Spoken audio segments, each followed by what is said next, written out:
देखी रउआ जैसन उचित समझी वैसन करी, हमरा कौनो एतराज नहीं के। चला काजल। कहाँ? बिटिया अभी तहार उम्र ही का बा, ये पहाड़ जैसी जिंदगी कैसे कटबू तू? यही से हम फैसला कैले बानी कि हम तोहार दूसर बियाह करब। सुना बहू, बाबूजी के कहल तू मान ला। अभी तो बहुत जिंदगी पड़ल बा। आखिर बहू अकेले तू कब तक रहबू? कब तक? का बाबूजी बोझ लगता नहीं का बात कर रहा बारू बेटी? अरे बेटी तू हमार बात समझे के कोशिश करा। एक तो धन भाग हमार की तू हमरे घर में बहू बन के आयलू। हम कोनो आँख के काजल ना है कि आंसू के साथ बह जाई। अजय के नाम में हम अपन रूह, धड़कन सब कुछ कर देले बानी। हम अपन अंतिम सांस ले उनका इंतजार करब। हमार बात समझे की कोशिश करा।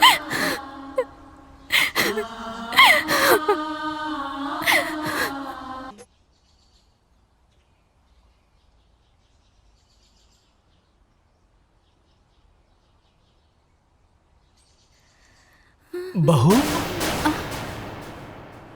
ये तू का कर रहा बाड़ू बहू? अरे अजय अभी दुनिया में नहीं के, भगवान के उहे मर्जी रहे। अजय नहीं मरल बाबूजी, हमरा के पूरा विश्वास बा वो जहाँ भी हुई है हमारी मांग के सिंदूर उनका के खींच के ले आए। अजय के भाई तू ही समझावा बहू के। बेटी माजी, हमरा के विश्वास पा वो जिंदा हुए। हाँ बेटी, सब ठीक हो जाए। भगवान पे भरोसा रखा, सब ठीक हो जाए।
क्या कर रहा है?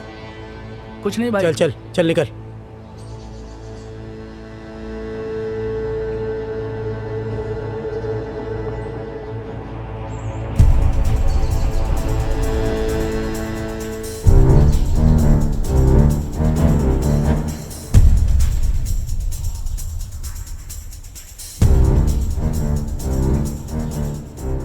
क्या हुआ भाईजान? मुझे यहाँ पे क्यों बुलाए? तू वहाँ क्या कर रहा था? अरे भाईजान मस्त छमिया थे, नज़ारे ले रहा था। तेरा दिमाग खराब हो गया क्या? गलती हो गई भाईजान, दोबारा ऐसा नहीं होगा। कौन थी वो लड़की? तू जानता है क्या उसे? तुझे पता है ना हम लोग यहाँ किस मकसद से आए हैं? अगर तूने कुछ गड़बड़ की ना तो हम लोग जिंदगी भर यही जेल में सड़ते रहेंगे, समझ गया ना? क्या तुझे पता है? क्या पता वो लड़की जासूस हो सकता है वो लड़की हमारे बारे में जानने के लिए तुमको पटा रही हो। आइंदा ऐसी चीजों से दूर रहो। मैं बार बार नहीं टोकने वाला, समझे? जी भाईजान। आइंदा ध्यान देना। सिर्फ वो लड़की नहीं, और भी लोग हो सकते हैं जिनकी नजर हमारे ऊपर ही हो। हमें यहाँ बच बचा के रहना है और अपने काम को अंजाम देना है। किसी को भी भनक भी नहीं लगनी चाहिए कि हम कौन हैं और यहाँ पर क्या कर रहे हैं। जी भाईजान, जी भाईजान। समझे क्या? जी भाईजान। जाओ तुरंत होटल के कमरे में, तुम बाहर मत निकलना।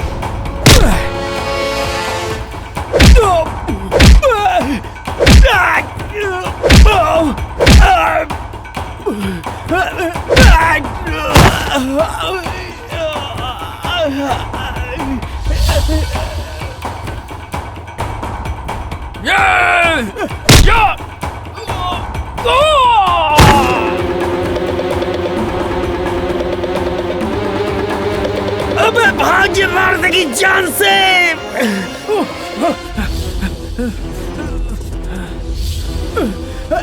जल्दी भाग।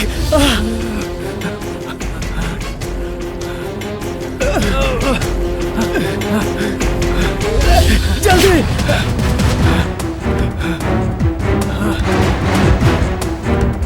भाग, जल्दी भाग।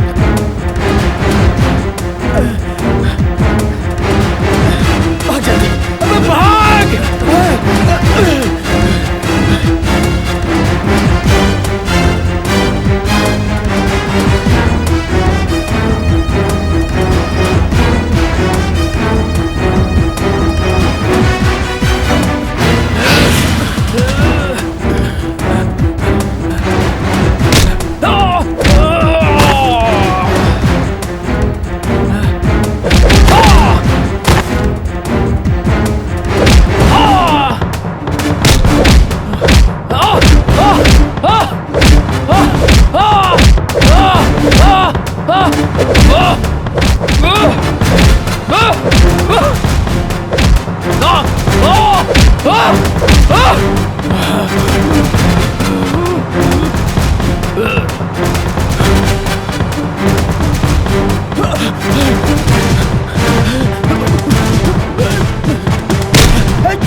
तू एजा?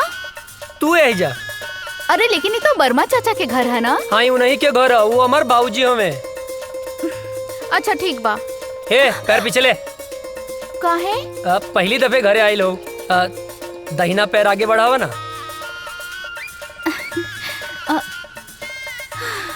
लेकिन अभी तक तो मिसेज अजय नहीं बनल। तब बन जाना, मना के कैले सा। हम तक कब से तैयार हैं। हमरा के इतना सस्ता में पटावल आसान नहीं खे। तो दहेज दे के ले आए, बाकी लाएम जरूर। यही घर में गांठ बांध ला। अरे अजय बेटा के बाबूजी ये आपसे ना मिले आयल बाड़ी। अरे तो तू एजा का खड़ा बाड़ा, अंदर आवा बेटा। अरे काजल बेटी प्रणाम चाचा जी। खुश रहा। अरे भीतर आवा। ना ना ना उ त बाबूजी आपके घरे बोलौले रहले ना। अच्छा? तो बस टाइम पे आ जाई उहे बतावे खातिर आइल रहनी। हाँ ठीक बा, आ जाए भब। चल तनी प्रणाम। खुश रहा। अरे रुका बेटी। हाँ अरे बुड़बक्के बाड़े का। हाँ बाबूजी। का कहले? अरे ना बाबूजी। हाँ हाँ ठीक बा, जाओ काजल का घरे छोड़ के आवा जाओ। चला। डरते तो हम अपने बाप से हैं। बाप ने परमिशन दे दिया तो क्या कहना। बैठा। चला। ये बच्चा मतीन कहाँ बैठल बाड़ू?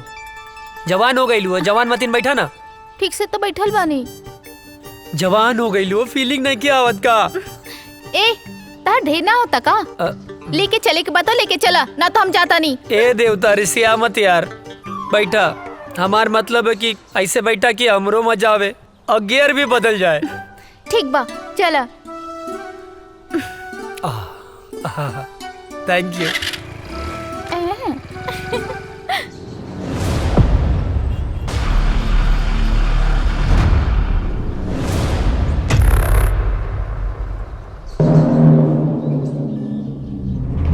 अस्सलाम वालेकुम। वालेकुम अस्सलाम। क्या खबर है? सारी तैयारियां हो चुकी हैं जनाब। इस बार हम लोग चूकेंगे नहीं। बस आपके हुक्म की देरी है। हमारे सारे जवान तैयार हैं हिंदुस्तान के सैनिकों का सर धड़ से अलग करने के लिए। आमीन। जी जनाब। कोई गलती नहीं होनी चाहिए। जैसा आपका हुक्म, बस आपके हुक्म का इंतजार है हमें। ध्यान देना, इस बार मिशन में कोई खलल नहीं होनी चाहिए। जी जनाब। ऐसा कहर मचाओ कि हिंदुस्तानियों का रोम रोम कांप उठे। जी जनाब।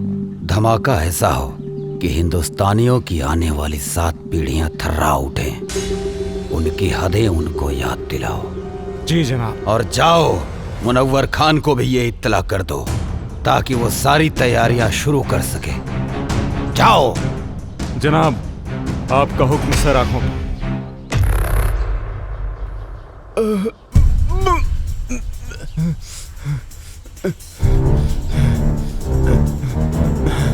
सलाम जनाब। इसको हमने इतना मारा लेकिन इसने फिर भी अपनी जुबान नहीं खोली। जनाब हम तब से इसे बहुत बेरहमी से मार रहे हैं लेकिन फिर भी ये कुछ बताने को तैयार नहीं है। अबे सुन पाकिस्तानी पिल्ले, मेरी उम्र से क्या अंदाजा लगा रहा है बे?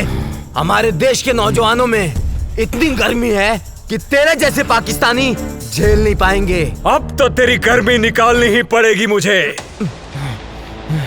बहुत फड़फड़ा रहा है साले। सुन, मैं इसकी गर्दन काट रहा हूं और तू इसका वीडियो बना और हिंदुस्तान में भेज ताकि हिंदुस्तान में कोई भी मर्द पैदा होने से सैकड़ों बार सोचे। इस वक्त की सबसे बड़ी खबर, आतंकवादियों ने हिंदुस्तानी सैनिकों और उनके ठिकानों पर हमला करना शुरू कर दिया है। उन्होंने भारतीय सैनिक का सर कलम कर जय हिंद सर। जय हिंद सर, एक बैड न्यूज है। क्या है बैड न्यूज? सर, अभी भी इंटेलिजेंस से खबर मिली है कि आतंकियों ने हमारे ठिकानों पर हमला करना शुरू कर दिया है। अच्छा, तुम लोग थोड़े होशियार रहो। वहाँ पे हम अपने और सैनिकों को लगा देते हैं। उन देशद्रोहियों को उनकी औकात दिखा देते हैं। It's order. Okay sir.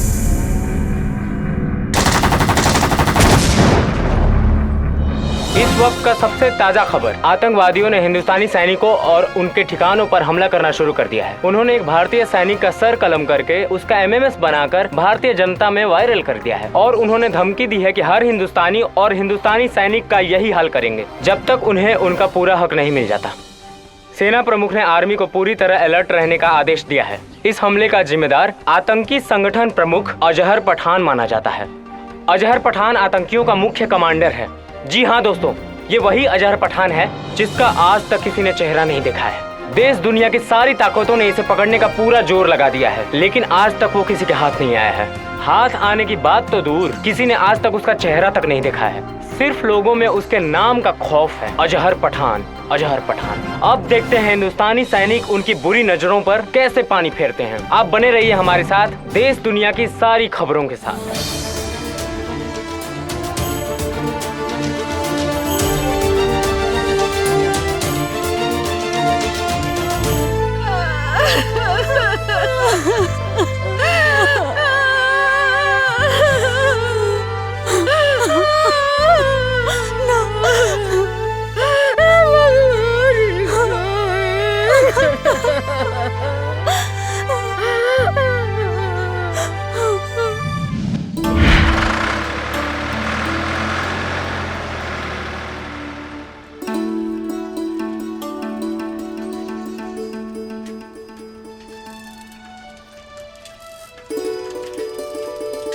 Good morning भैया।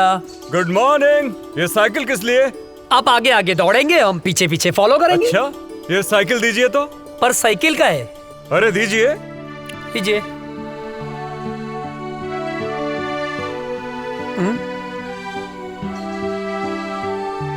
चश्मा दीजिए जरा। चश्मा पर काहे? अरे दीजिए। बुढ़ौती में जवानी सूझेला। कैसे लग रहे हैं हम? एक नंबर भैया। अरे अरे बैठना नहीं है, फॉलो मी। ये भैया का ऑर्डर नहीं है, फौज का ऑर्डर है। भैया का ऑर्डर नहीं है, फौज का ऑर्डर है, बैठना नहीं है। अरे फौजी आप हैं, दौड़े हम का है। फॉलो मी, जल्दी करो वरना सजा डबल हो जाएगी। भैया गलत बात हो।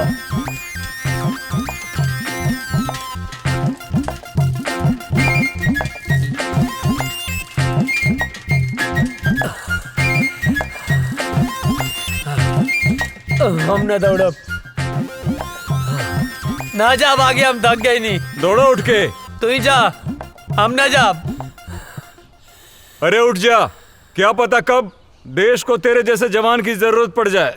हमके देश के काम ना आवे क्यों, तू ही काम आवा। अरे पगले, शरीर में फुर्ती रहेगी, ताकत रहेगी तो कभी भी किसी भी समय किसी को भी झाड़ सकता है। गांव में हमसे केहू ना भिड़ेला, जे भिड़ेला पटक के चाप देला। हाँ। अच्छा ठीक है, उठ जा भाई। आओ बैठो, बेवकूफ कहीं का। लो चश्मा अपना दी। चल बैठ। हमार भैया।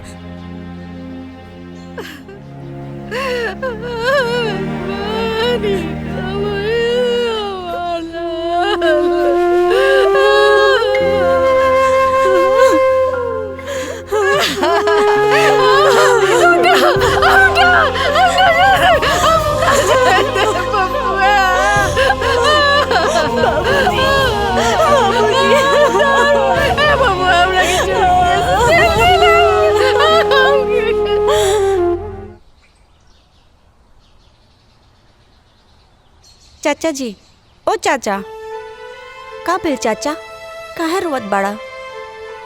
पापा की याद आवत बा का? हमहू रोवत रहनी, लेकिन दादाजी मना कैलन। कहले हाँ कि पापा देश के दुश्मन से लड़े गए बने। लेकिन चाचा, गांव वाले कहले हाँ कि पापा लौट के कबो ना आई हैं। का ये बात सच है? ना मुन्ना, पापा जरूर आई हैं, जरूर आई हैं। चल बेटा। हे भगवान, हमरा पीछे काहे उठा लेला? हमरा पीछे का खेले रही?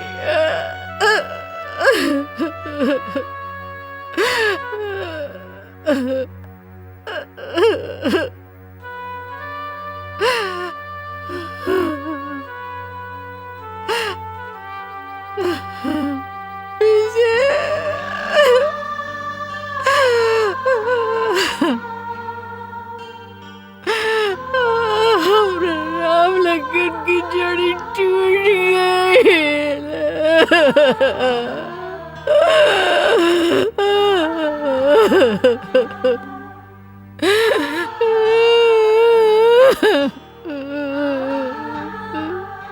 बेहतरीन नींद ना आवत रहे,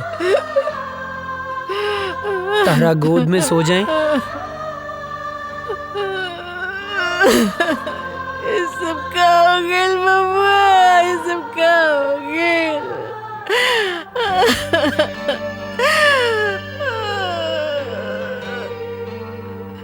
काय ऐसा होला?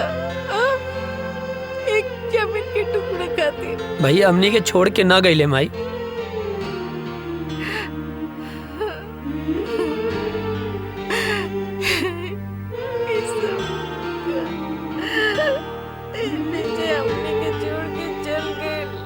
ना, ना माई, भैया हमनी के छोड़ के ना गईले, वो तो हमनी के दिल में बाड़े। हमरे तोहरे ये पूरा देश के जनता के दिल में बाड़े माई। शहीद के शहादत पर ना आंसू ना बहावल जाला, तू आंसू मत बहावा।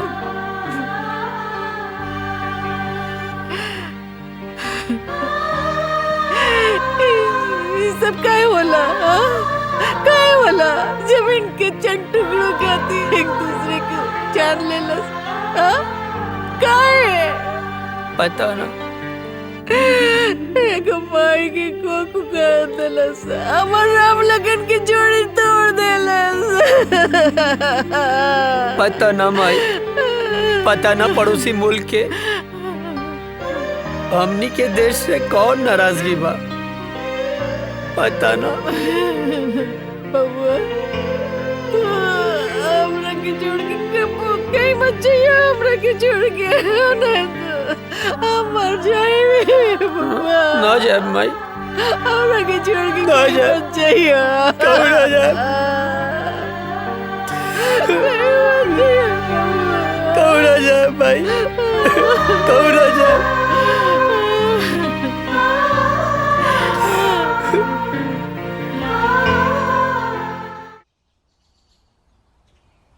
केहू बा चिट्ठी आयल हो, केहू बा चिट्ठी आयल हो, चिट्ठी आयल हो। हाँ आवतानी।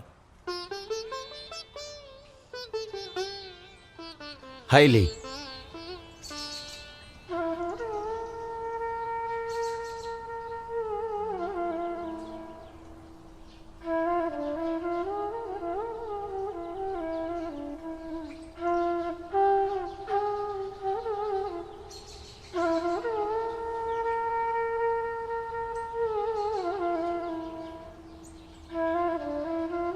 ना ना, चूल्हा भाड़ में गई सरकारी नौकरी। हाँ? एक बेटा तो शहीद हो गई, दूसरा बेटा के हम शहीद ना होके के देव।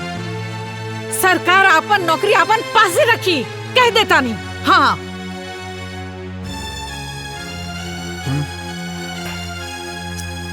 देखा बेटा, बात ऐसन बा कि विजय के शहीद होखे के बाद भारत सरकार ओकरा जगह पे तोहके नौकरी देले बा। मगर हम नहीं के चाहत। हाँ विजय शहीद हो गई, ओकर नौकरी अजय के मिलल। अगर अजय शहीद हो जाई तो हम क्या करब? बोली।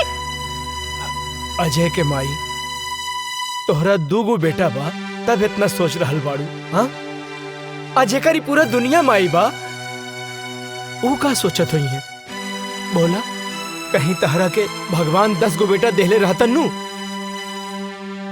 तो खुद हम भेज देती न अपने भारत माता के रक्षा करे खातिर। बुझाइल? बात करा ताड़ू। माई बैठा, अरे बैठ। ए माई, बाबूजी ठीक कहा तारे। हमार मतलब है तू ठीक बोला तारो। तू केकर माई हवे बोल? बोले के पड़ी केकर माई है? तब बताओ ना केकर माई हवे। तोर माई है। आई धरती माई केकर माई हवे? हमरे नु ह। बाबूजी गलत कहाँ बोले? तोहरे रक्षा के जिम्मेदारी केकर है बाबूजी? तोहर। धरती माई के रक्षा के जिम्मेदारी केकर है? अरे तोहरे नु बा। माई मरब जी अब सब विधना के हाथ में है, और दुश्मन के लगे ऐसा कोनो गोली ना कि तेरा बेटा के सीना के पार कर जाओ। बिल्कुल हाँ बिल्कुल ठीक। सोच मत, मार के आए मर के ना आए का बाबूजी? हाँ बिल्कुल ठीक। अब भूख लागल है, खाना देना। दे दा। देता नहीं। चलना।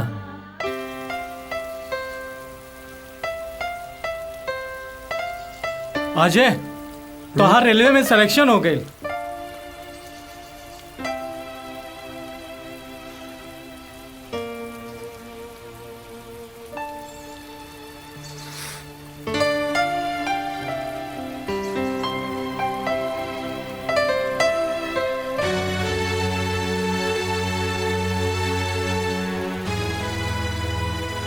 अब एकर कोनो मतलब ना, हम फौजी बनब। अरे ये तो बहुत अच्छा फैसला कैला। हाँ। लेकिन अजय, तू इतना उदास काहे हुआ?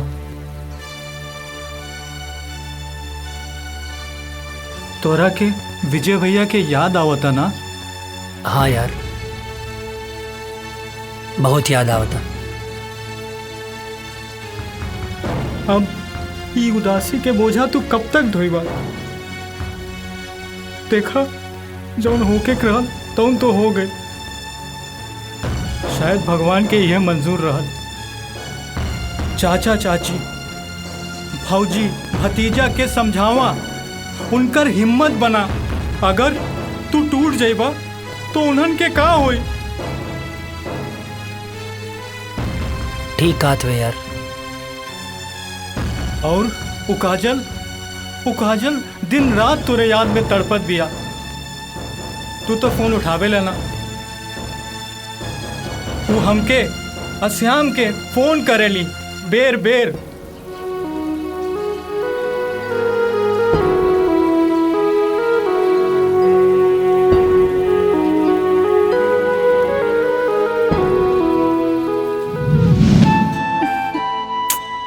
पता ना कहाँ रह गई ले। आवे दे बतावा तनी।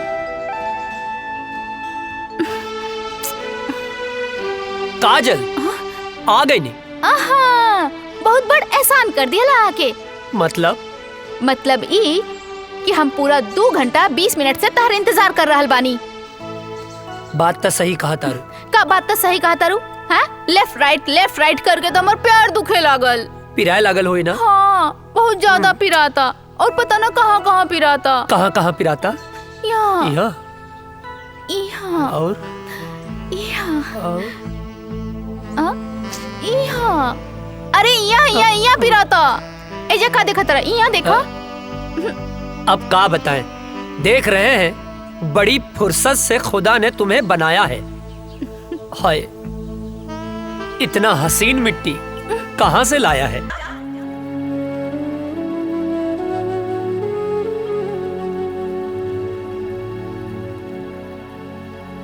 अजय, कहाँ खो गईला? कहीं ना। जाके एक बार काजल से भेंट कैला। ना करब। हम फौज में जाए खातिर माई बाबूजी के मना सकीले, पर काजल के ना मना पाई। कहीं काजल के प्यार हमार कमजोरी ना बन जाए।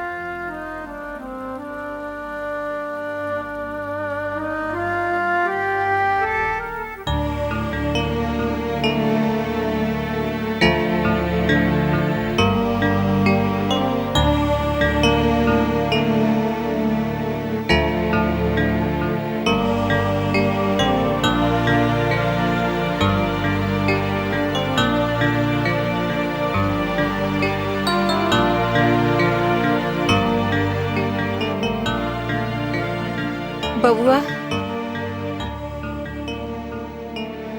एक बार विचार कर ला। हम माई है ना? हाँ, हम अपन मन के ना समझा पाता नहीं। विजय के सदमा तो हम बर्दाश्त कर लेनी, लेकिन तो के कुछ हो जाए तो हम ना बर्दाश्त कर सकब। तो के तो खुश होके के चाहिए माई। हमके देश के सेवा करे के मौका मिलल बा।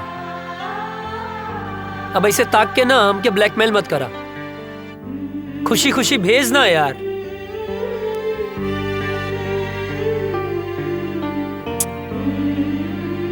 ठीक बा, तू जो भगवान तो रक्षा करी और हमारा आशीर्वाद हमेशा तोहर साथ रही। तोरा रक्षा करी, तोहरा ढाल बन के खड़ा हो जाए। माई माई हमके कुछ ना हो। तो के कुछ हो जाए तो मर जाए। अरे हमके कुछ ना होई बाबा, यकीन करा। और जैसे तू माई बाड़ू वैसे धरती माई भी तो माई बाड़ी ना। हाँ अब एकदम कुछ ना होई माई, हमके कुछ ना होई। चला चला आवा हम बताई थे।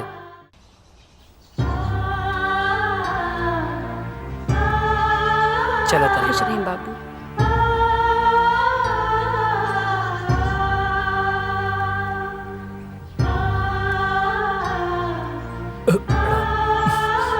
खुश रहा बेटवा और भारत माता के सेवा करा।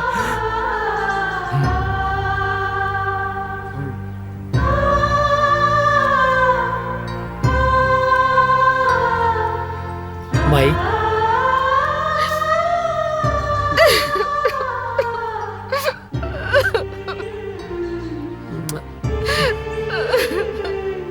चला था।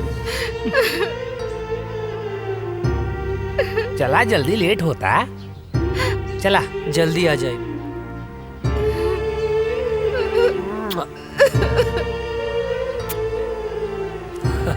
चला श्याम चला। चाचू जय हिंद। जय हिंद।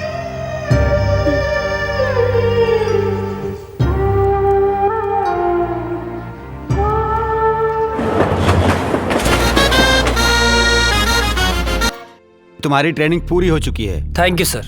और तुम्हारी पोस्टिंग भी वहीं की जा रही है जहां तुम्हारे भाई शहीद विजय वर्मा पोस्ट थे और आखिरी बार आतंकियों से लोहा लेते हुए शहीद हुए। अब तुम्हें देश की रक्षा के साथ साथ अपने भाई का भी बदला लेना है। Thank you sir, it's my pleasure sir. और मुझे पूरा यकीन है कि तुम भी पूरी जाबाजी और दिलेरी के साथ माँ भारती के दुश्मनों को उनकी औकात बताओगे सर। और हाँ, ड्यूटी ज्वाइन करने से पहले छुट्टी दी जाती है। जाओ अपनी फैमिली के साथ एंजॉय करो। Thank you sir, thank you so much सर।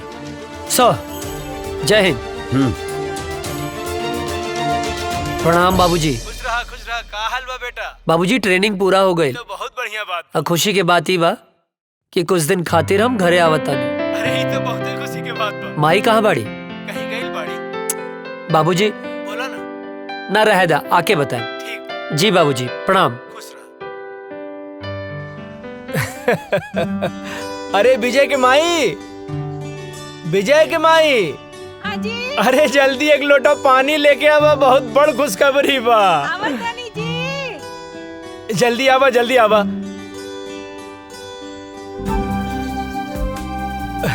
अरे लावा लावा। का खुशखबरी बाजी? अरे रुका भाई, तनी मीठ चाय पीले रहनी है। इला खुशखबरी ई बा, तू ना एहने देखा ना। बोली ना।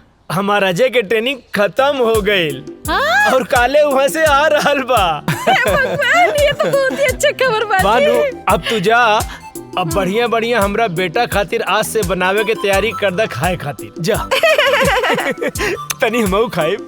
सुन लो, देखा कितना खुश हो गई।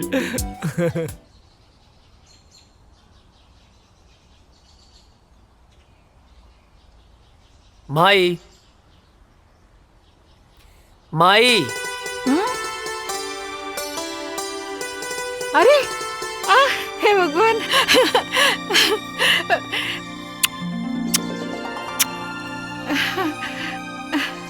अरे अरे ये का एकदम एकदम सुखा कैसे गल बड़ा?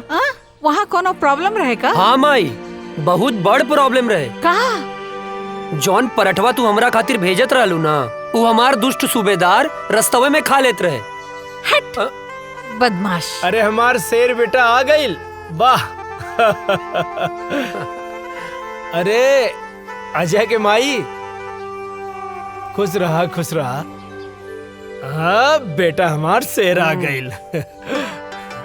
अजय के माई। हाँ जी। चीता के जाने लू? वो का होला? वो होला सबसे दूबर। हाँ?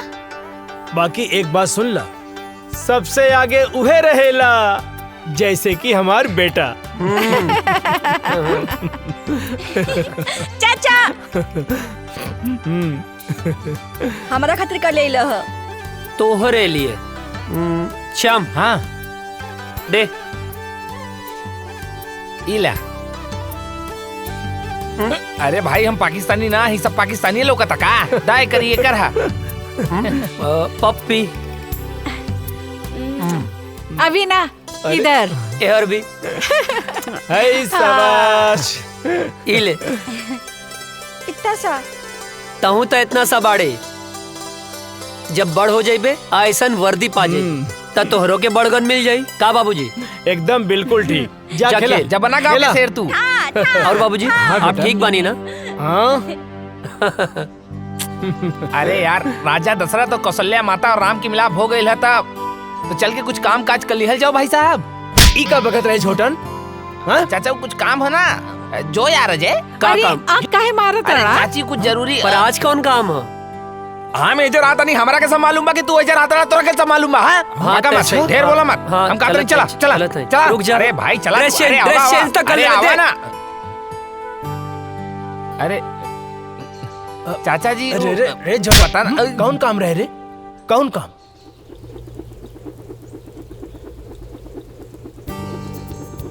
अरे ई ससुरवा सुतल बा, काम बन जाई। यस।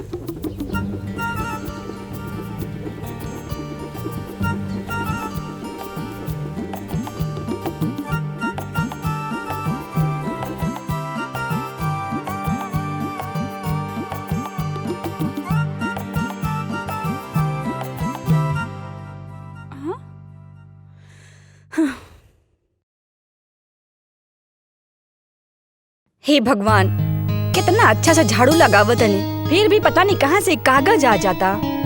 हवा भी तो ना चलता।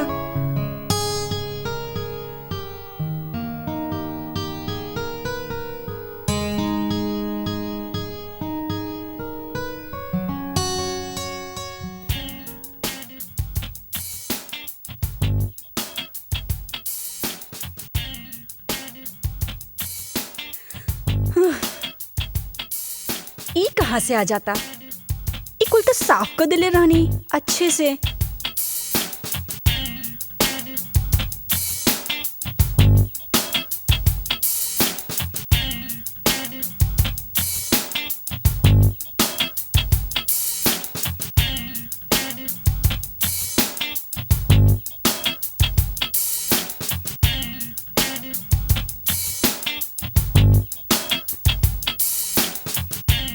अरे रे रे रे रे रे, हम बानी हम।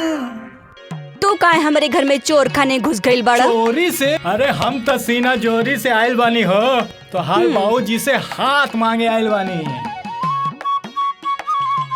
अच्छा त ई कूड़ा काहे फैलावत अड़ा? तू समझल करा। धत तू बड़ा ऊ बड़ा। लागे तो हमार जादू तोरा पे चल गइल बा हो। जब ऐसे पीछे पड़बर राजा तब जादू चलिए जाई। हमके यही दिन के बहुत दिन से इंतजार रहल। अरे कविता कहाँ मारू? अरे जल्दी से एक गिलास पानी तो लेके आवा बेटा। हाँ बोल ना। अरे अच्छा यार छूट जाते हैं। कहाँ? हाँ ठीक बा हम गमला में छूट जाए। हाँ। अरे कविता कहाँ बाड़ू? अरे हम काहे छुपे? अरे हम तो तोहर बाबूजी से तोहर हाथ न मांगे आइल बानी। धीरे धीरे बाबूजी जाग गई बड़े। अच्छा एक तरह हाथ मंगवा ना तब बाबूजी हम दोनों जाने के काटती हैं। अरे बिटिया का करे तारू, जल्दी ले आओ पानी। तू चिंता ना करा, हम तोहर बाबूजी के समझा ना ले। हाँ अच्छा बाबूजी के समझा ले बा। अरे बात के समझो। एगो आदमी ना घर में घुस आइल रहे और बाबूजी ओकरा के ना मार मार के आज वो टूटल टांग लेके बाजारे में भीख मांगता। का बात करा तू? हाँ। टूटल टांग? अरे हम भीख ना मांगा, सुना हमके कहीं छुपा देना, कहीं छुपा दे। हे भगवान बचा लिया हमको, कुछ नहीं करा हम। हे भगवान। अरे बेटा कविता, कहाँ रह गयलू? इली बाबूजी आगे नहीं। का बिटिया, काहे इतना देर लगा देलू पानी लावे में? अरे बाबूजी गिलास धोवत रहनी है। अरे बाप रे, इतना सुंदर लड़की के ऐसा राक्षस ऐसा बाप, हे भगवान बचा लिया। अरे हम 100 किलो के लड्डू चढ़ा दे, प्लीज हमके बचा लिया। हमारे हाथ पैर टूटे वाला बा, हम भगवान हम कबो पीछा नहीं करब, भगवान बचा लाना। हम जिंदा हमके बचा लो भगवान, बचा लो।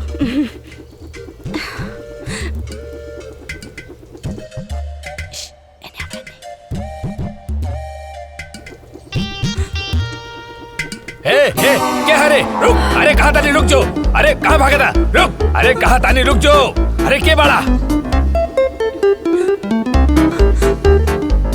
अरे कहाँ जाबे भाग के, रुक जो, बाप रे पकड़ ले, रुक जो, कहाँ भाग? अरे तो इतना हिम्मत, हाँ? हमारा घर में घुस गई ले, तो इतना हिम्मत, हमके माफ कर दे। चल तोहरा क्या भैया हम तो से का कहत रही ना, हमके दांते कटलस। हे भगवान, कल्याण की रक्षा करी हो, आपका करी। रुका, कहाँ भाग के जाइबा तू? रुक जो, हम तोहरा के छोड़ब ना, कहाँ भाग के जाइबे, रुक, बताओ तानी।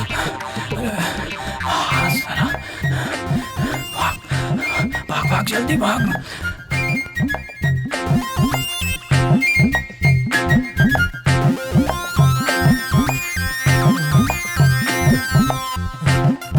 लगता भाग गए।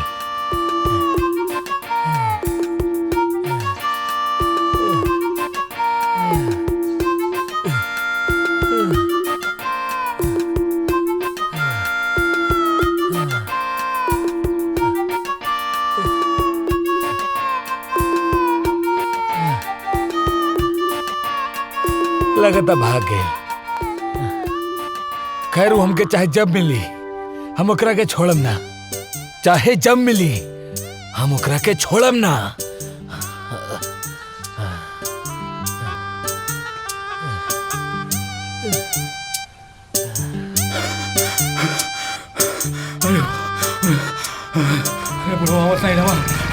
अरे रुक बे, कहाँ थे बे तुम? तुम्हारे चक्कर में हम सारा गांव घूम लिए बे। अरे राम कहानी बाद में बताए, पहले घर चलो। पहले बताओ कहाँ थे बे, नहीं तो चढ़ा देंगे। अरे यार चला ना यार।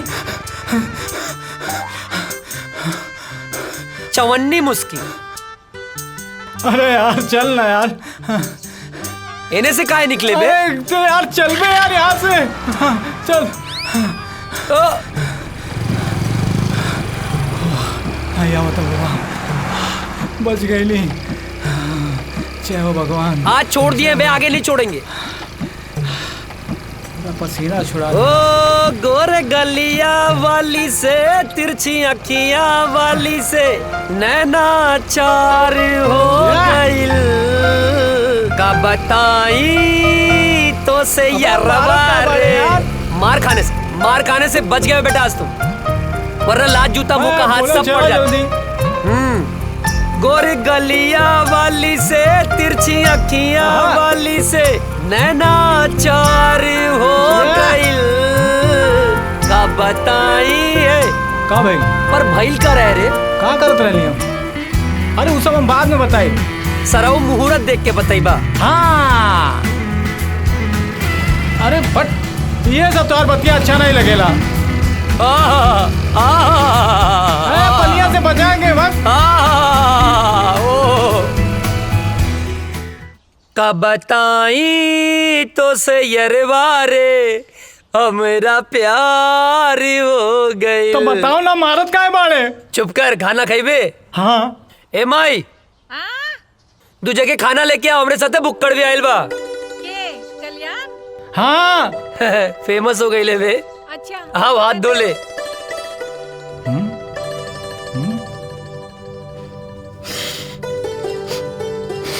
ए हाँ जाके हाथ धो। अरे हमार हाथ तो साफ बा। साफ बा? सलून के पानी कितना दिन में बदले ले? जबले कीड़ा ना पड़ेला। अबे गंदा हो रहा। जाके हाथ धो। जाता ही। एक बार कुकुर के पूंछ सीधा हो सकेले, बाकी तू ना। इला चाची गोड़ लगातानी। चेत रहा, बैठा। खा।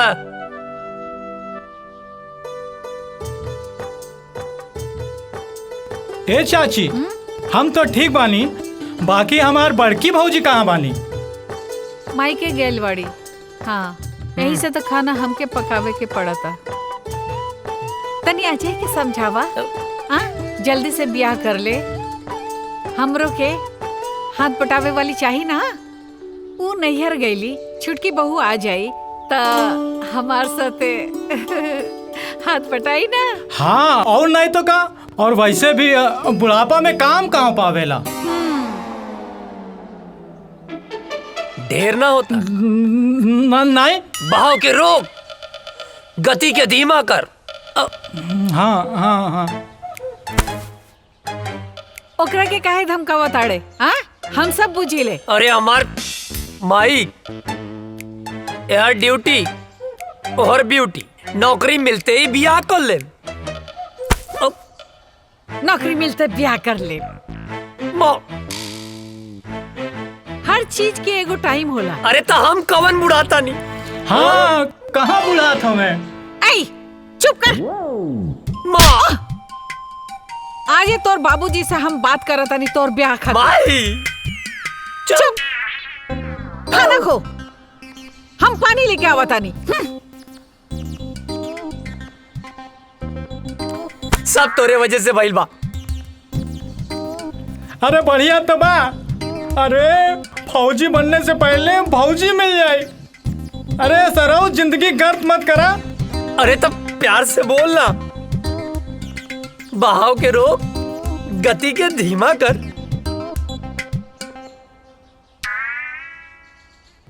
अरे यार, तुहार तो ब्याह हो जाए, हम तो साला छलवे बजाते रह जाए। सुन, तू चिंता मत कर।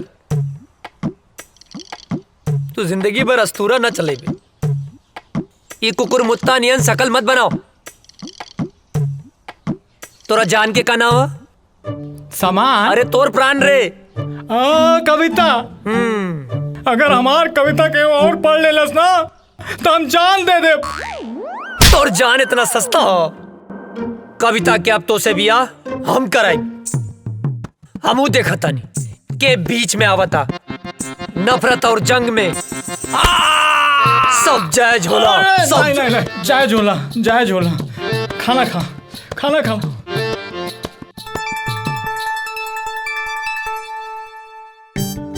तू चिंता मत करिए। हाँ, नहीं करम, हम एकदम चिंता नहीं करम। माई, अरे पानी देना यार। सुना बिटिया, हाँ बाबूजी। हम जाता नहीं कुछ काम से। हाँ, थोड़ा ध्यान रखिए। हाँ ठीक बा बाबूजी।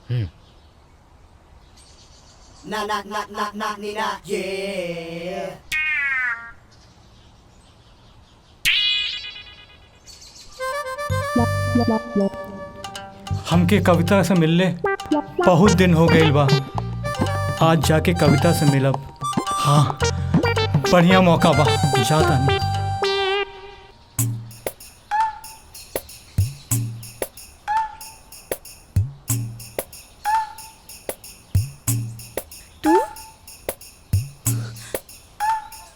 इतना दिन बाद? कविता, ये बात सही बा। हम तोहार बाबूजी से डराइला, लेकिन यहो बात सच बा कि हम तोहरे बिना जी ना सकेंगे। आज हम एगो फैसला कर ले बानी कि हम जियब चाहे मरब, लेकिन ब्याह तोहरे संगे करब। कल्याण, तू हमरा से इतना प्यार करेला? हाँ, अपने जान से भी ज्यादा।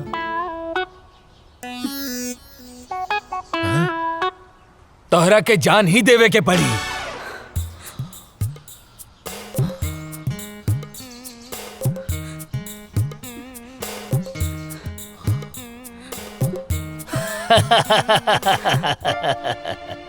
प्यार भी करेला और डर भी लगेला।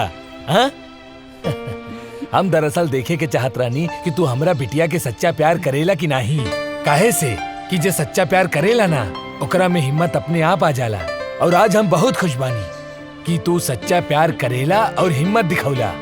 अब हम निश्चित हो गए बानी कि तू हमार बिटिया के ध्यान रखबा, ओकरा प्यार करबा। अरे अरे जुग जुग जिया बाबूजी। तेरी अखा का यो काजल कर देता है मैनू घायल।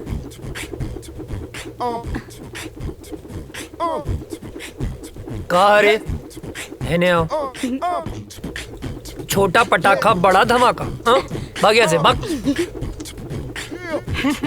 अरे बबुआ, जेकरा खातिर इतना फीट फाट होत बड़ा ना, तारा बाबूजी ओकरा बाबूजी से मिलके बात पक्का करे खातिर गइल बाड़े। हाँ? सच्ची माई? हम जाना तानी तोहार जान कहाँ अटकल बा। अरे अजय के माई, अजय के रिश्ता पक्का हो गई। हाँ, अब सुना तू एक बात कान खोल के सुन ला। दिग्विजय सिंह फौजी के बेटा के बियाह हट तनी घर के बढ़िया से एकदम जगमगा दिया। हाँ, ताकि लोग आए देखे देखते रह जाए। ठीक ना? हाँ ना बेटा? हाँ बाबू। हाँ, ठीक बा। Thank you Mai. Thank you बाबूजी। तेरी अखा का यो काजल कर देता है मैनू पागल। नर नर नर नर नर।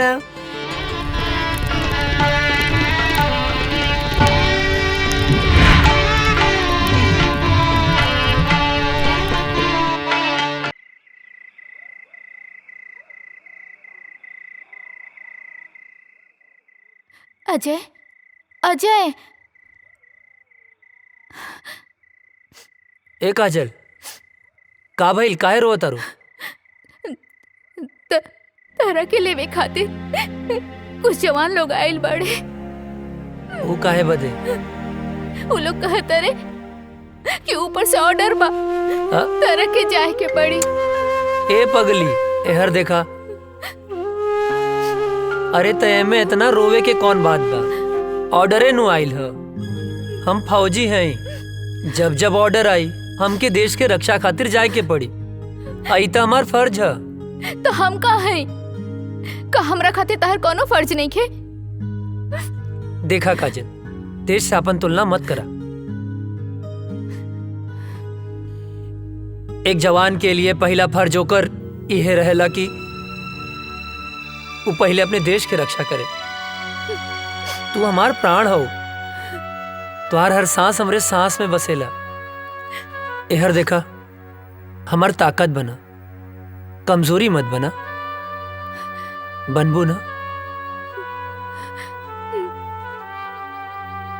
हंसा। जाके हमार वर्दी ले आवा।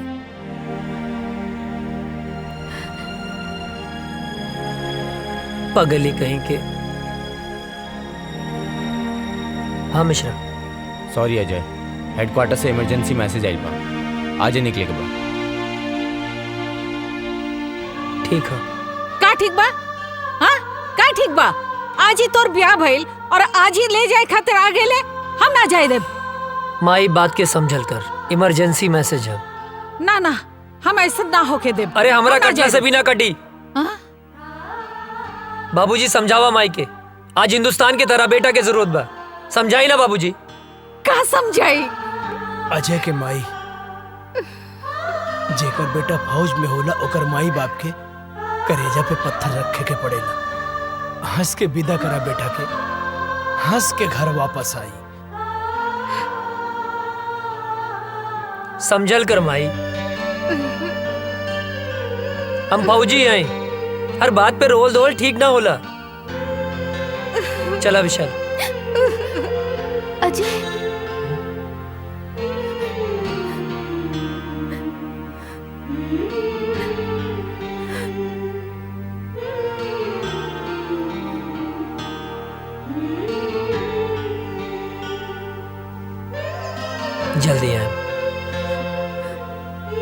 ख्याल रखिए। तू माई रोआ मत, माई बाबूजी के ख्याल रखिए।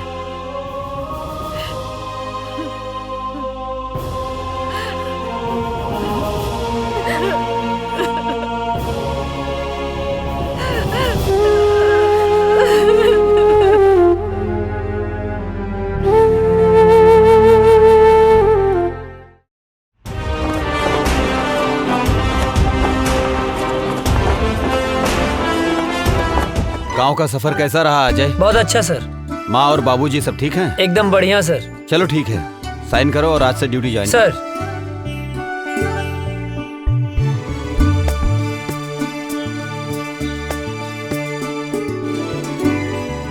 जय हिंद।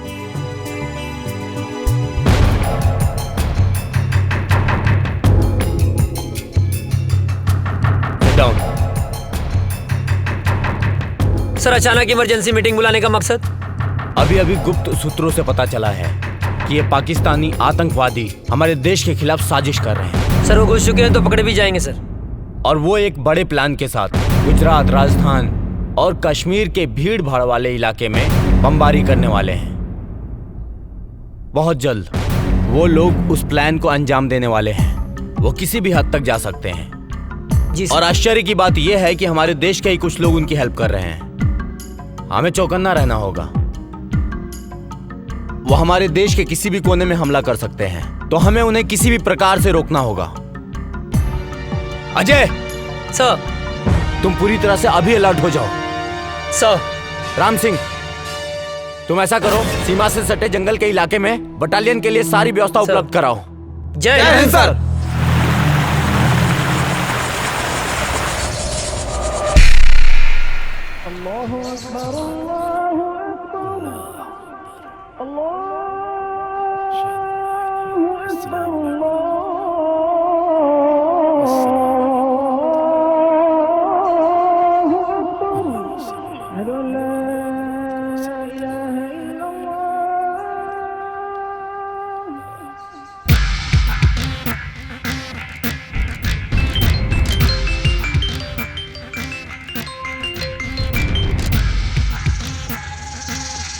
जी बॉस, हुक्म कीजिए। धारा 370 खत्म होने से हमारे सिपाहियों के इरादे कमजोर तो नहीं हो रहे हैं? नहीं बॉस, हमारे इरादे तो और भी पुख्ता हो गए हैं। वाह।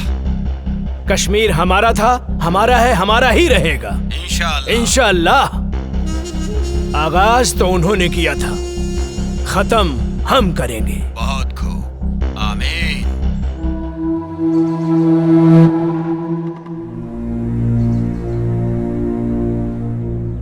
अस्सलामुअलैकुम भाईजान। वालेकुम अस्सलाम। हैदर कहाँ है?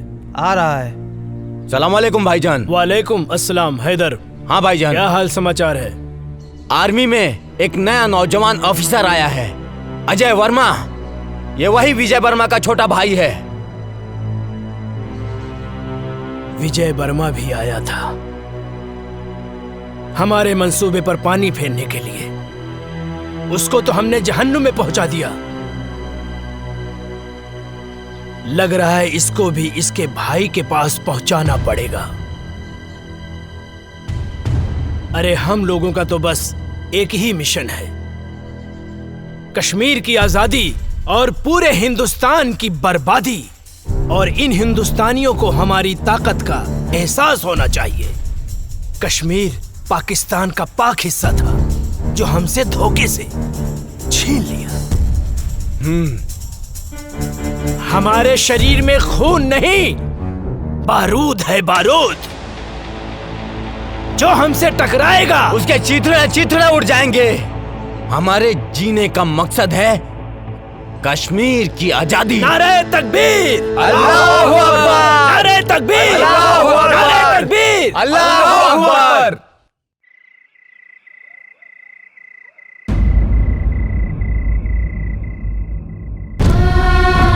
हे भगवान, हमारा सुहाग जहां भी होके सही सलामत होके।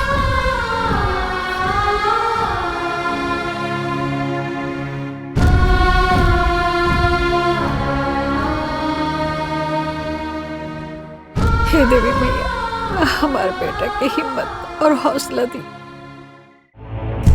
दुश्मनों के इरादे और मजबूत होते जा रहे हैं और अभी पता चला है पाकिस्तान के कुछ आतंकवादी हमारे देश में घुसने की कोशिश कर रहे हैं। हमारी सुरक्षा एजेंसियों द्वारा पता चला है कि कल परसों तक वो हमारी सीमा के अंदर होंगे। उनकी प्लानिंग हमारे यहां बम ब्लास्ट करने की है। 5 जन जो लोग हमारी सीमा में जंगल के रास्ते घुसने वाले हैं, वो हमारे देश के किसी भी कोने में बम ब्लास्ट कर सकते हैं। उनके इरादे और उनकी हिम्मत तो देखो। अभी भी इतना कुछ होने के बावजूद पाकिस्तानी आतंकवादी यहां आके हमारे देश में आतंक मचाना चाहते हैं, और वो भी एक बड़े प्लान के साथ। हमें इनके सहारे उस इंसान तक पहुंचना है जो इस खेल का मास्टरमाइंड है। उसे जिंदा पकड़ना होगा ताकि वो किसके कहने पे, किसके इशारे पे ये सब कर रहे हैं। इसलिए इस मौके को हमें हाथ से नहीं निकलने देना है। अगर हम लोग इस बार कामयाब हो गए तो जीत हमारी पक्की है। सर, आर यू रेडी? सर। गाइस, मिली जानकारी के अनुसार दुश्मन अपना मूड बना चुका है, कभी भी हमला कर सकता है। वो अलर्ट रहना जरूरी है। दीपक? यस सर, हम लोग भी पूरे तैयार हैं सर। सारी तैयारी हो चुकी है। दुश्मन बाल भी बाका नहीं कर सकता सर। गुड। गांव की मिट्टी के खुशबू के छोड़ के अलबनी, यहाँ दुश्मन के धूल चटावे। रिलैक्स, आओ बैठ। तेरे गांव के बाद से गांव की याद आ गई।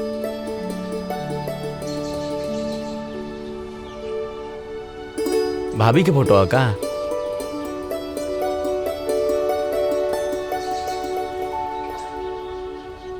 हमरे सुकून के फोटो। सर सर सर, कहाँ खो गई नी?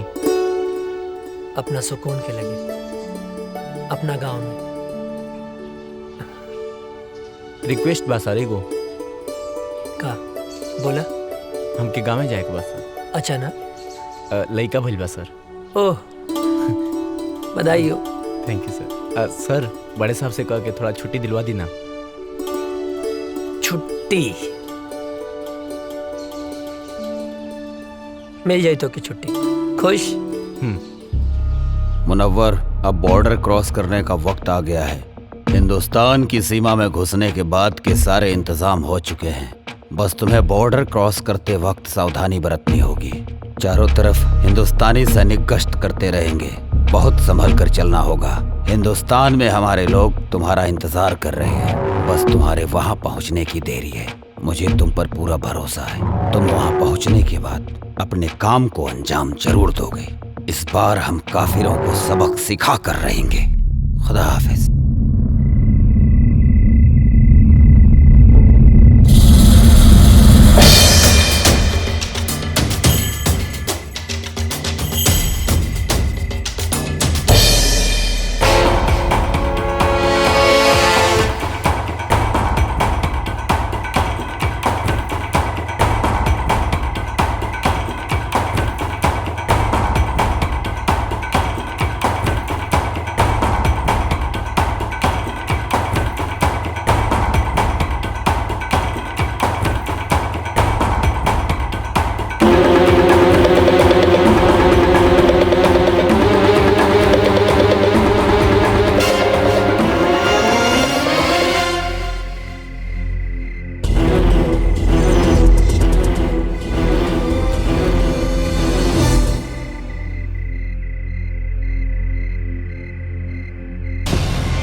चलो आओ, आ जाओ। यहाँ से 5 किलोमीटर दूर हमारे लिए गाड़ी खड़ी है। यहाँ से वहां तक जाना है और कुछ दिन हिंदुस्तान में रुकना है। हम अपने मिशन को कामयाब बनाएंगे, समझे? आओ जी।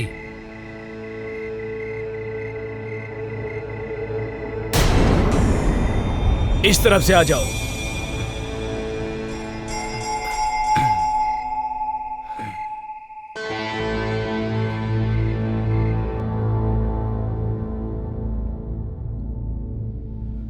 रुक जाओ। अब यहां से ना 500 मीटर दूर हिंदुस्तान की सीमा शुरू हो रही है। हमारी सीमा यहीं खत्म होती है और वहां पे हमारे लोग हैं। वहां जाने के बाद हम अपने लोगों के साथ मिल जाएंगे। आप लोगों को संभल कर चलना है, धीरे से, ठीक है? चलो, एकदम सबको चौकन्ना रहना है क्योंकि यहाँ पर सैनिक गश्त हमेशा करते हैं। जी जनाब। सबकी नजरों से बचते बचते हमें आराम से धीरे धीरे चलना है, ठीक है? अब चलो।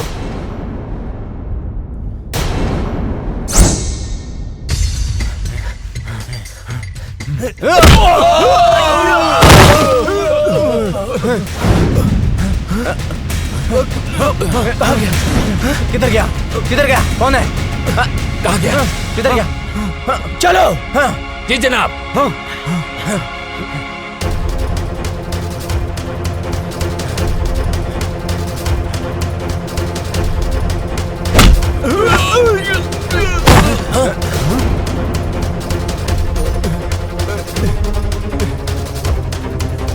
चलो चलो चलो चलो, हम अपनी सीमा में चलते हैं। आओ आओ जल्दी।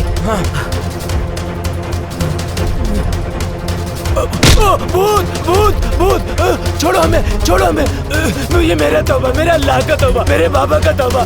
तू छोड़ दे मुझे, मैं कभी हिंदुस्तान में नहीं आऊंगा। अरे फौजी!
हिंदुस्तान जिंदाबाद बोल। जिंदाबाद।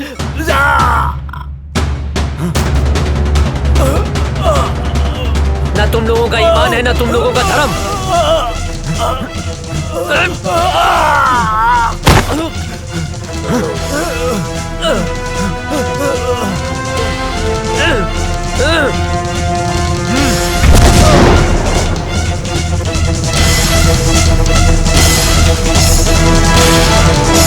अभी अभी खबर सामने आई है कि आतंकवादियों और हिंदुस्तानी सैनिकों का आमना सामना हुआ है, जिसकी वजह से कुख्यात आतंकवादी मुनव्वर खान हिंदुस्तान की गिरफ्त में आ चुका है। जी दोस्तों, हिंदुस्तानी सैनिक पहले से अलर्ट थी और जैसे ही कुख्यात आतंकवादी मुनव्वर खान हिंदुस्तान के सीमा में प्रवेश किया, वैसे ही बहादुर सैनिक अजय वर्मा ने अपनी जान की बाजी लगाकर उनका मुकाबला किया, जिस वजह से खूंखार आतंकवादी मुनव्वर खान पकड़ा गया। दुख की बात यह है कि उस मुठभेड़ के बाद से ही अजय वर्मा का पता नहीं चल पा रहा है। खूंखार आतंकवादी मुनव्वर खान से पूछताछ जारी है और अभी भी लापता अजय वर्मा को ढूंढने का प्रयास किया जा रहा है।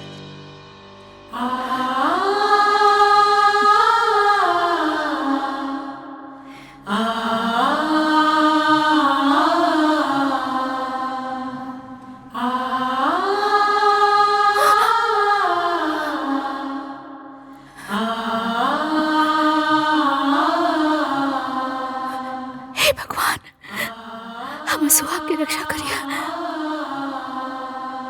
एक दिल दहला देने वाली खबर सामने आई है, अजय वर्मा शहीद हो चुके हैं। जी हाँ, सेना प्रमुख के द्वारा बयान जारी किया गया है कि मुनव्वर खान के साथ मुठभेड़ में ब्लास्ट हुआ था, जिसके बाद से ही अजय वर्मा का कोई पता नहीं चल पा रहा है। ब्लास्ट की जगह से कुछ सामान बरामद हुए हैं, जो सामान अजय वर्मा का बताया जा रहा है। इसी से अनुमान लगाया जा रहा है कि अजय वर्मा शहीद हो चुके हैं। इससे पहले आतंकवादियों के द्वारा मुठभेड़ में अजय वर्मा के बड़े भाई भी शहीद हो चुके थे। अजय वर्मा को ढूंढने की बहुत कोशिश की गई, लेकिन कुछ पता नहीं चल पा रहा है। ब्लास्ट वाली जगह से अजय वर्मा के कुछ सामान मिले हैं, जिससे ये अनुमान लगाया जा रहा है कि अजय वर्मा शहीद हो चुके हैं। आप लोगों को एक जानकारी और दे दूं, कुछ ही दिन पहले आतंकवादियों के द्वारा हुए हमले में अजय वर्मा के बड़े भाई शहीद हो चुके थे। अब अजय वर्मा की इस खबर से पूरा देश शोक में डूबा हुआ है। सोचिए, अजय वर्मा के माँ बाप के दिल पे क्या बीत रहा होगा, जिनके दोनों जवान बेटे देश की रक्षा करते करते शहीद हो चुके हैं। अभी कुछ ही दिन पहले अजय वर्मा की शादी हुई थी। उनकी नई नवेली दुल्हन, जिसके हाथ से मेहंदी के रंग भी नहीं छूटे थे, बेचारी विधवा हो गई। जरा सोचिए, उस शहीद के विधवा के दिल पर क्या बीत रहा होगा। शोक प्रकट करते हुए सेना प्रमुख ने वीर शहीद अजय वर्मा को श्रद्धांजलि दी और उन्होंने बताया कि अजय वर्मा के इस शहादत को पूरा देश नमन करता है। और सेना प्रमुख ने यह भी बताया है कि मुनव्वर खान के पकड़े जाने पर आतंकवादियों के सारे मंसूबों पर पानी फिर गया है। अभी मुनव्वर खान से पूछताछ जारी है। पूछताछ में बहुत ही अहम सुराग मिलने की आशंका है। आप लोग बने रहिए हमारे साथ देश दुनिया की नई खबरों के लिए। तब तक के लिए जय हिंद। आतंकवादियों ने भारत पर फिर हमला किया, जो काफी तादाद में थे। आतंकवादियों ने फिर से हमला किया, कई जवान शहीद हो गए, लेकिन आर्मियों ने आतंकी सरदार मनोहर खान को अपने गिरफ्त में ले लिया है। लेकिन दुख की खबर ये है कि अभी तक अजय वर्मा की कोई खबर नहीं मिली। बम के धमाके को देखते हुए ये अंदाजा लगाया जा रहा है कि देश के लिए लड़ते लड़ते वो शहीद हो गए। दिग्विजय भैया के बड़ लड़का पहले ही शहीद हो गए रहल। अजय ही रहल परिवार के आधार, वो शहीद हो गई। अब उनके परिवार पे का बीती। दिग्विजय भैया के दिल पे पहाड़ टूट गई। मिल गई शांति, मिल गई शांति ना। हम पहले मना करत रहनी कि हमरा बेटवा के ना भेजी, मगर हमार केहू बात मानी तब ना।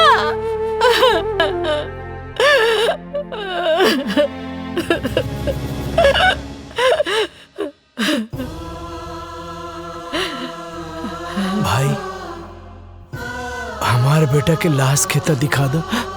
बाबूजी, विस्फोट इतना जोर से फैल रहा है ना,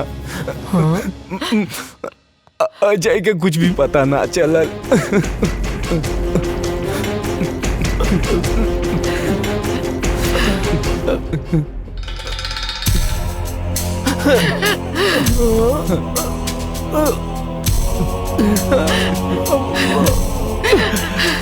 मिल गई शांति, मिल गई ना। हमार बस के आखिरी दिया बुझ गई। माई, का भइल? इतना काहे रोता रू? हाँ? और ये फोटो पर माला? हाँ? बहू, हमार बेटा अजय देश के खातिर शहीद हो गए। ना बाबूजी, ना, ये का कहा तनी आप? हाँ? ऐसा नहीं क्यों हो सकत? हाँ? माई, देखा, तू रोआ मत। हाँ, अजय जिंदा हवन, तू काहे रोत बाड़ू? हाँ? अरे, तोहर माथा फिर गइल बा का? हाँ? अपन जिंदा बेटा के शोक मनावत तारू? हाँ? कहा तानी कि जिंदा बाड़े? हाँ? देखा, हमारा अजय के धड़कन सिर्फ हम महसूस कर सकता नहीं। हाँ? हमरा के इनका धड़कन महसूस हो रहा बा।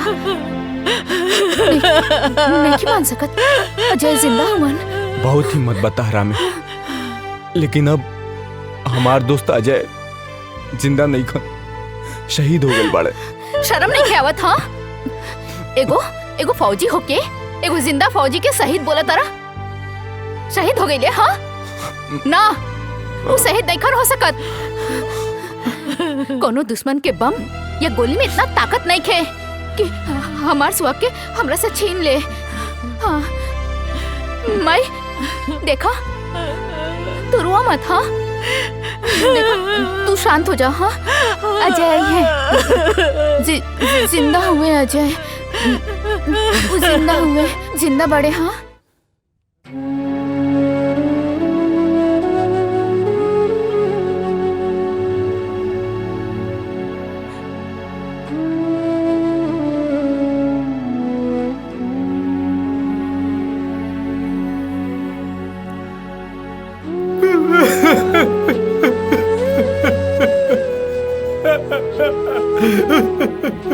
आजा भैया, आजा भैया, आतंकवादी हमला में शहीद हो गए।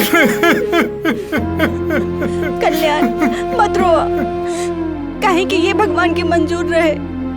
भगवान इतना हृदय कैसे हो सकेले? चाची चाची रो रो के पागल हो रहे माली। और काजल मौसी के तुम पता ही नहीं भाई कि उनके सुहाग गुजर गई। भगवान इतना निर्दयी कैसे हो सकेले? कैसे हो सकेले? अरे श्याम क्या करता ना? श्याम, अरे अंधेरा में कौन पढ़ाई करता ना बेटा? ए श्याम, अरे मचिसिया बना काजनी कहाँ थई लेबा?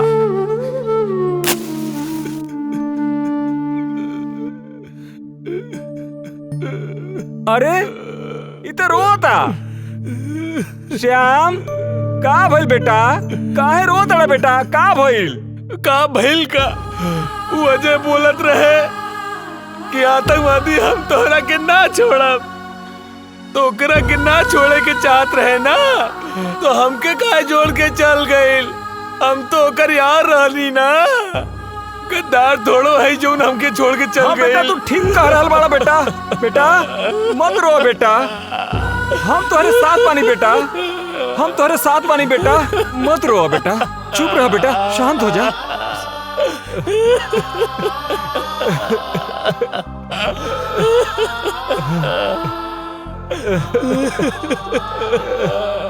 चुप हो जा बेटा, चुप हो जा बेटा, बेटा चुप हो जा बेटा, चुप रहा बेटा, चुप हो जा बेटा।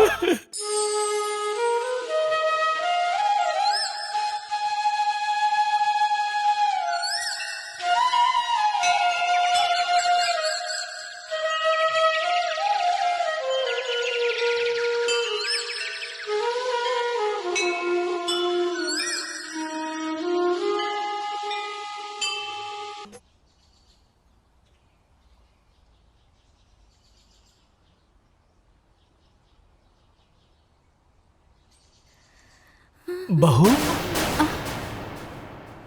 ई तू का कर रहा बाड़ू बहू? अरे अजय अभी दुनिया में नहीं खे, भगवान के उहे मर्जी रहे। अजय नैखन मरल बाबूजी, हमरा के पूरा विश्वास बा वो जहाँ भी हुई है हमारी मांग के सिंदूर उनका के खींच के ले आई। अजय के भाई तू ही समझावा बहू के। बेटी माजी, हमरा के विश्वास बा वो जिंदा हुए।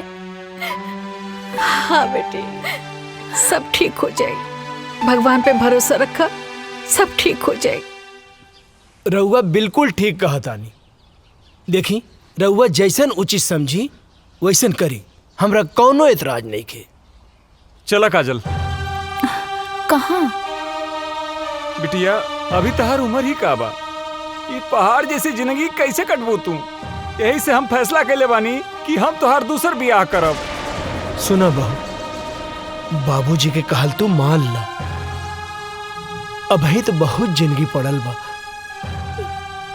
आखिर बहू अकेले तू कब तक रहबू? कब तक?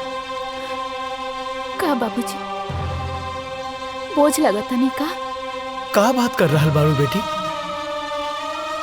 अरे बेटी तू हमार बात समझे के कोशिश करा। एक तो धन भाग हमार की तू हमरे घर में बहू बन के आयलू। हम कोनो आँख के काजल ना है कि आंसू के साथ बह जाई। अजय के नाम में हम अपन रूह, धड़कन सब कुछ कर देले बानी। हम अपन अंतिम सांस ले उनका इंतजार करब। हमार बात समझे की कोशिश करा।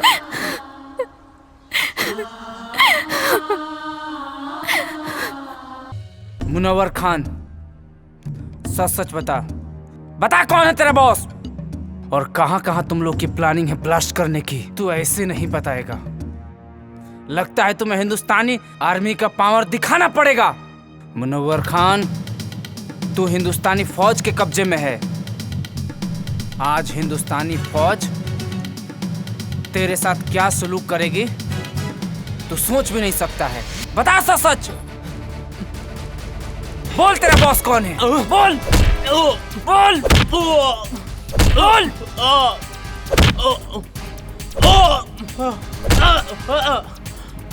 बोल कौन है बॉस तेरा?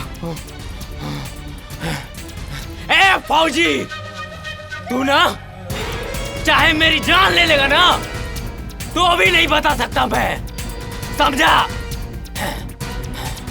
मैं कुछ नहीं बता सकता, मैं मर जाऊंगा लेकिन नहीं बता सकता, समझा?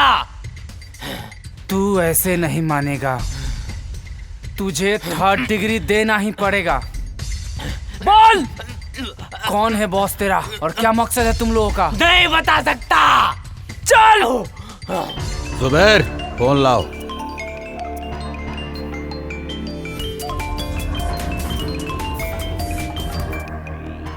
अजहर। जी जनाब। उन्होंने मुनव्वर खान को गिरफ्तार करके हमारे लोगों में और उबाल भर दिया है। जी जनाब। अब हम उन्हें उनकी औकात दिखा कर रहेंगे। उन्हें एक पल भी नहीं बख्श सकते हम। अब हमें खौलते हुए खून से नहीं, ठंडे दिमाग से काम लेना होगा। अजय वर्मा और उसका भाई हमारे ही किए हुए हमले में शहीद हुए थे। जी जनाब। दोनों भाई हिंदुस्तान और हिंदुस्तानी मीडिया के लिए हीरो हैं। अब हमें लोगों के इस इमोशन को अपना हथियार बनाकर मुनव्वर खान को छुड़ाना पड़ेगा। जी जनाब। हम उसकी माँ को किडनैप करके पाकिस्तान लाएंगे और फिर हिंदुस्तान की फौज और सरकार को जी जनाब अपनी इज्जत बचाने के लिए मुनव्वर खान को छोड़ना ही पड़ेगा, नहीं तो लोग सड़कों पर आ जाएंगे। सलाम अलैकुम।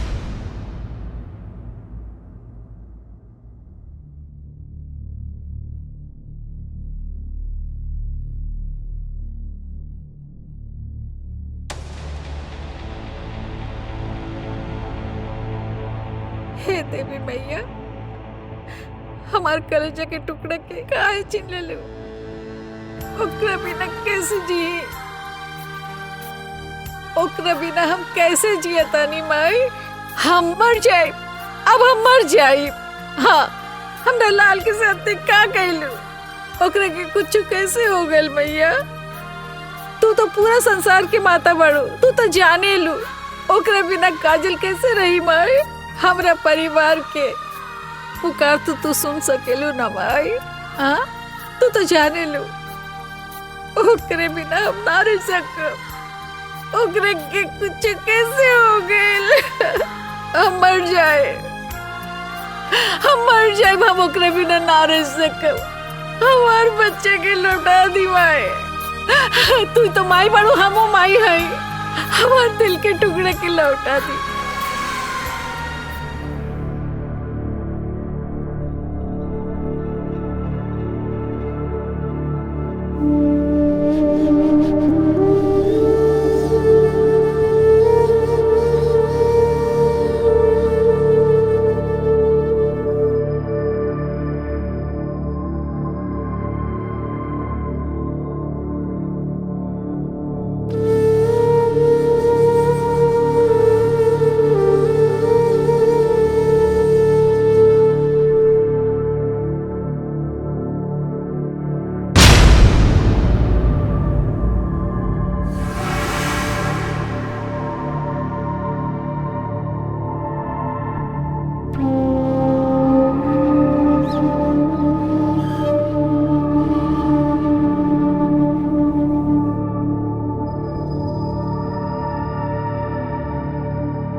कौन जगह?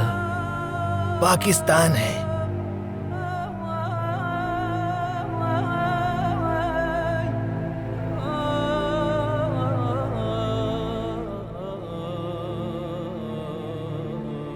हम यहाँ कैसे आए? कल मैं जंगल गया हुआ था तो वहां पर मैंने देखा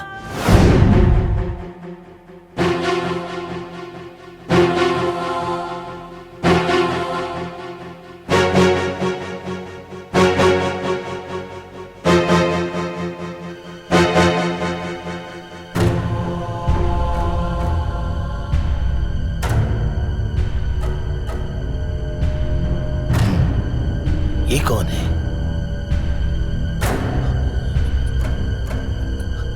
ये तो ऐसा लगता है जैसे हिंदुस्तानी है। ये फौजी लगता है।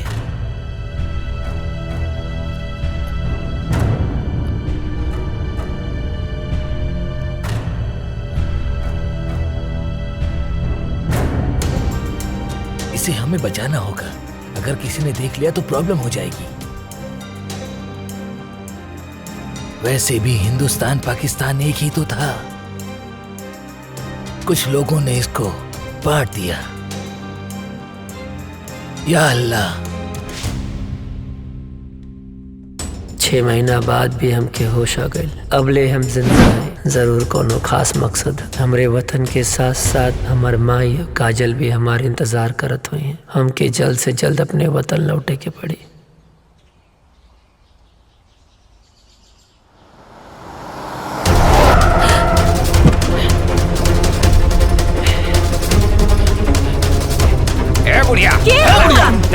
अरे हमरा के कहे पकड़ा था?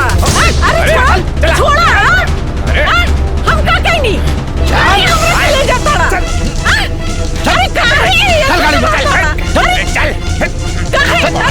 अरे छोड़ा, हम बोला गाड़ी छोड़ा। ठीक ना क्या होई?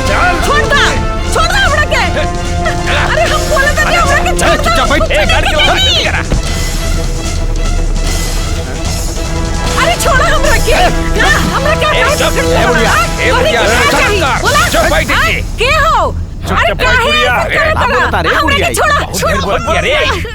चुप कर। बेहोश कर। अरे का चुप कर।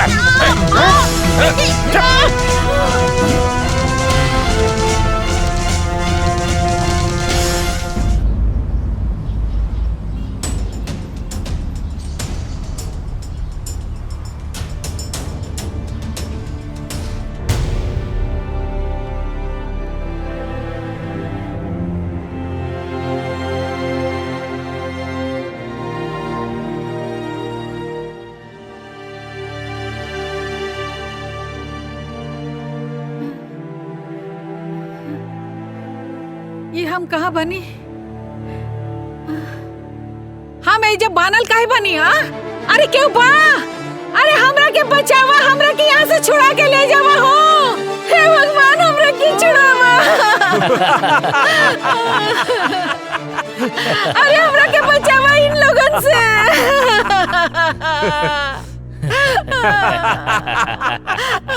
क्या रे के बड़ा तू लोग?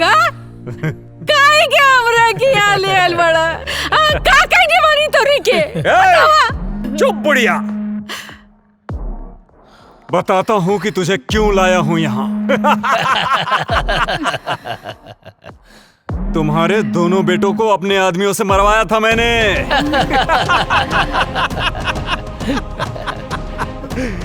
सुन, तुझे मैं किस लिए लाया हूँ वो मैं तुझे बताता हूँ। तुम्हारे हिंदुस्तान के आर्मी ने हमारी टीम के कमांडर मुनव्वर खान को गिरफ्तार करके अपने हिंदुस्तान के जेल में बंद कर रखा है, जिसकी वजह से सारा प्लान हमारा फेल हो रखा है। और उसे ही छुड़ाने के लिए हमने तुझे किडनैप करवाया है आज, क्योंकि तेरे परिवार से पूरे देश की भावना जुड़ी हुई है। ये बुढ़िया सुन, अगर 24 घंटे के अंदर अंदर मुनव्वर खान को हिंदुस्तान सरकार ने नहीं छोड़ा तो हम तुम्हारे साथ जो करेंगे ना, उसे देखकर सारे हिंदुस्तानियों की रूह कांप जाएगी। और अभी 24 घंटे होने में कुछ ही समय बाकी है।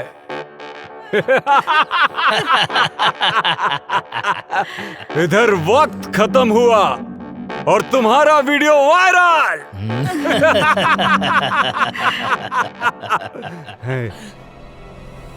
और उधर सरकार के खिलाफ जनता का विरोध। और विरोध इतना भयानक होगा कि मुनव्वर खान को हिंदुस्तान सरकार को छोड़ना ही होगा। वक्त तो अब खत्म होने वाला है। उससे पहले एक आखिरी बार हिंदुस्तान सरकार को वक्त देने दो। भगवान तू लोग के कभी ना माफ करिए। हाँ दरिंदो, हमरा के छोड़ी, हम बेकसूर बानी, हमरा के काहे पकड़ के रख ले बड़ा।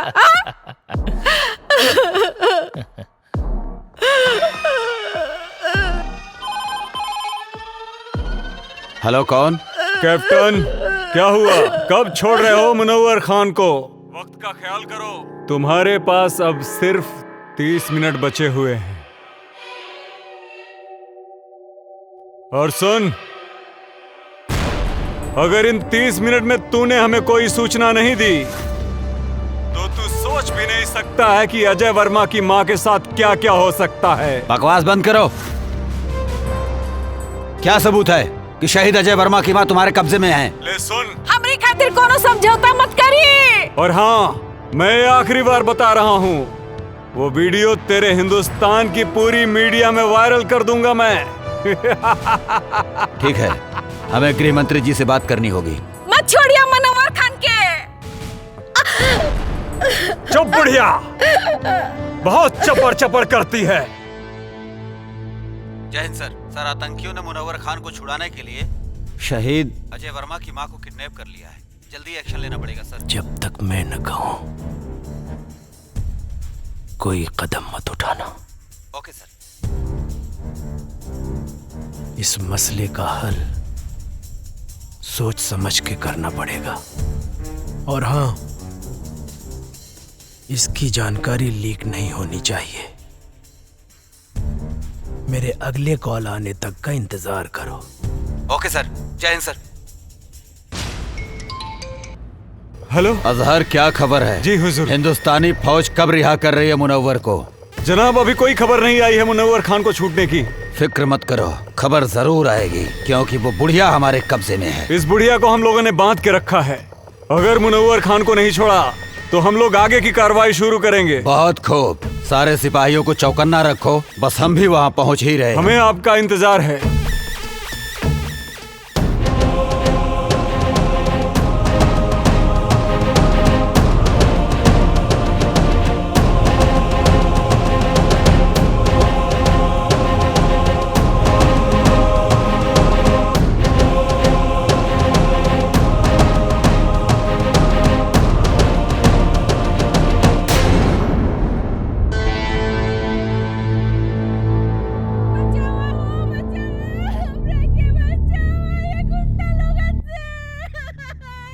इ तो कोनो लड़की की आवाज लागत बा।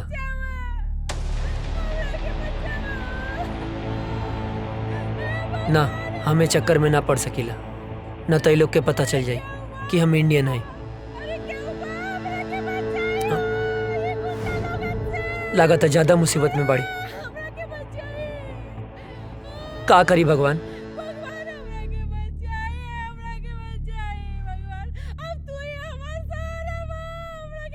केहू के भी बहन बेटी हो सकेले,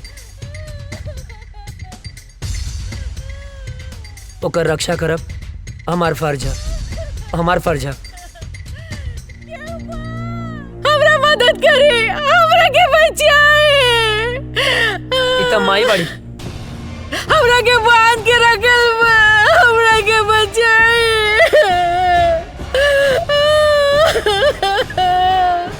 हम का करी माई है? रुक जा।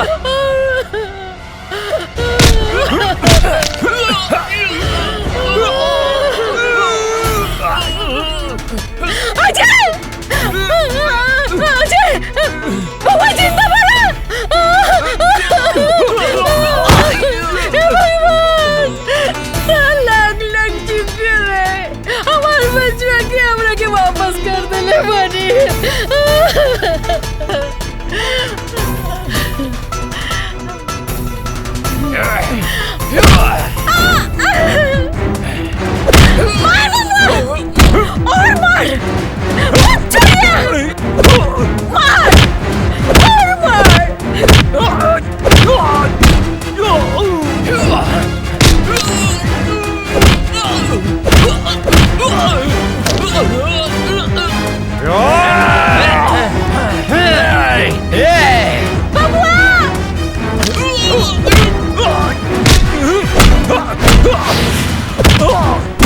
विजय के ये लोग मर ले रहे बबुआ।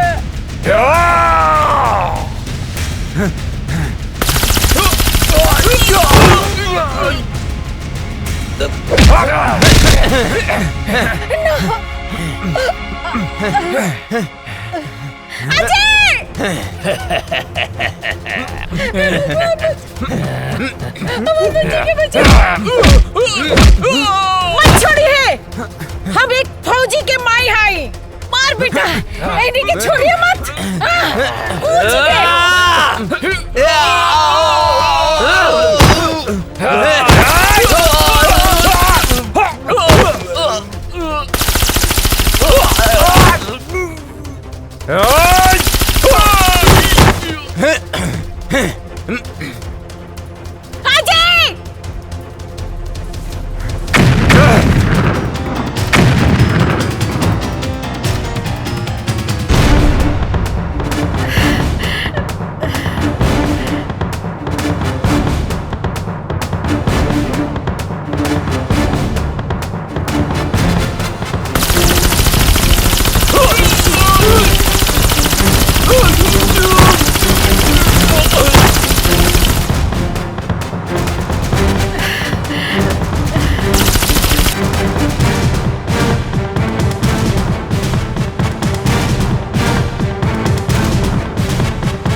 बिना वजह छेड़ते नहीं, और कोई हमें छेड़े तो उसे छोड़ते नहीं।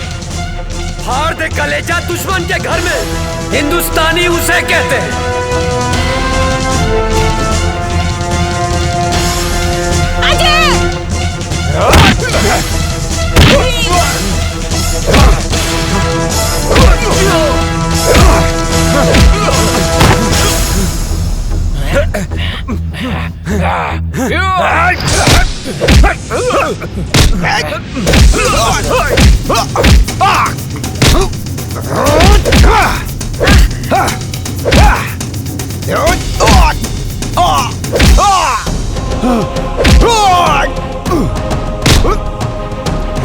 जब हम तुम्हें नहीं छेड़ते तो तुम क्यों छेड़ते हो?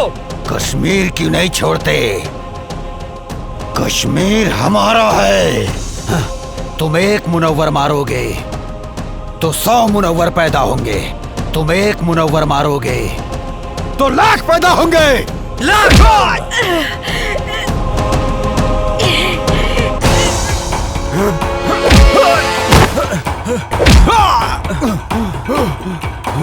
भेजे में शांति से बात घुसती नहीं है क्या? ए काफिर, तेरा भाई भी आया था यहाँ। मैंने मारा उसे, वो भी बम से उड़ा के, समझा?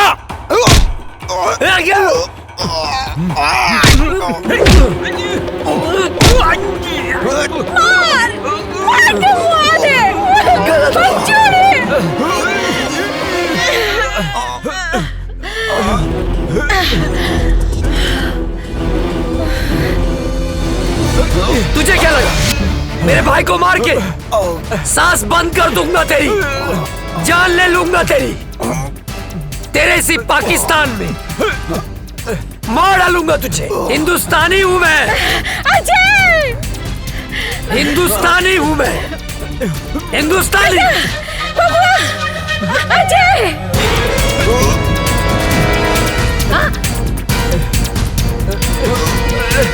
बेटा,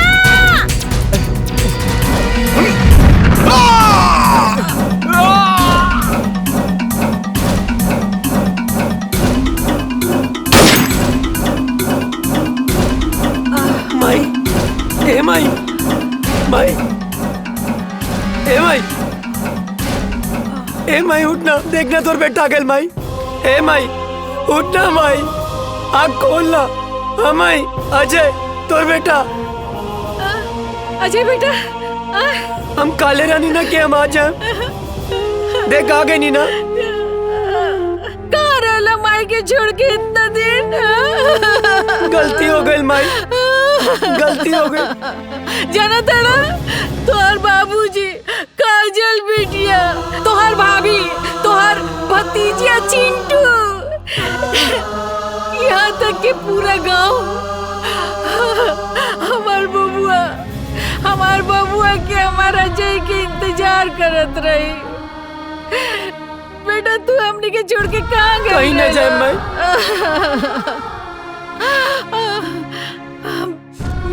चला चला घर चला। हाँ माई। काजल बिटिया तो हर इंतजार चला करत उठा। रही। जना तड़ा मेरा भारत महान। जय हिंद, जय भारत।